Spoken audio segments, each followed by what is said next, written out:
पूर्वी जापान में भूकंप के जबरदस्त झटके लगे हैं। इससे जापान के फुकुशिमा, मियागी जैसे कई इलाके हिल गए।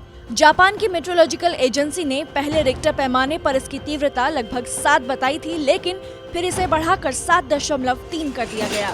ये भूकंप का खतरनाक स्तर है। जापान में आए इस भूकंप से धरती झूले सी हिंडोले लेने लगी। भूकंप का असर राजधानी टोक्यो तक महसूस किया गया, जहां भूकंप की तीव्रता 4.0 रही। कुछ इलाकों में नुकसान की भी खबर है। टोक्यो इलेक्ट्रिक पावर कंपनी ने बताया कि भूकंप के चलते करीब 8,60,000 घरों में बिजली काट दी गई, जिसे बाद में धीरे धीरे रिस्टोर किया गया। उत्तरी पूर्वी जापान में ट्रेनों की आवाजाही भी रोक दी गई है और नुकसान का आकलन किया जा रहा है। भूकंप के बाद जापान से मिलने वाली तस्वीरें डराने वाली हैं। ये देखिए कैसे भूकंप के समय बाथटब में बैठे एक व्यक्ति को परेशानी का सामना करना पड़ा। जापान के पब्लिक ब्रॉडकास्टर NHK टीवी ने दिखाया कि कैसे भूकंप के झटकों की वजह से दीवारों पर लगा सामान जमीन पर गिरकर टूट गया और एक स्टोर में कांच का सामान नीचे टूटकर बिखर गया।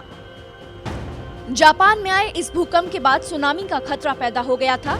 आफ्टर शॉक्स के डर से एहतियात के तौर पर तटवर्ती इलाकों के आसपास लोगों को न जाने की सलाह दी गई थी, लेकिन अब जापान में अधिकारियों ने बताया है कि सुनामी का खतरा फिलहाल टल गया है।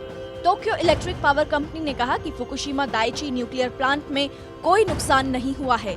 10 साल पहले मार्च 2011 में जापान में आए खतरनाक भूकंप के बाद आई सुनामी ने बड़ी तबाही मचाई थी। इससे जापान के फुकुशिमा में मौजूद बड़े न्यूक्लियर प्लांट को भारी नुकसान पहुंचा था। जापान के सरकारी प्रवक्ता कात्सुनोबु कातो ने बताया कि फिलहाल आए भूकंप से इस बार फुकुशिमा का न्यूक्लियर प्लांट, ओनगावा और फुकुशिमा दाइनी प्लांट्स में कोई गड़बड़ी नहीं हुई है। आपको बता दें कि जापान धरती पर ऐसे इलाके में मौजूद है जहां भूकंप के झटके आते रहते हैं और यहां इंफ्रास्ट्रक्चर भी भूकंप रोधी ही बनाया जाता है।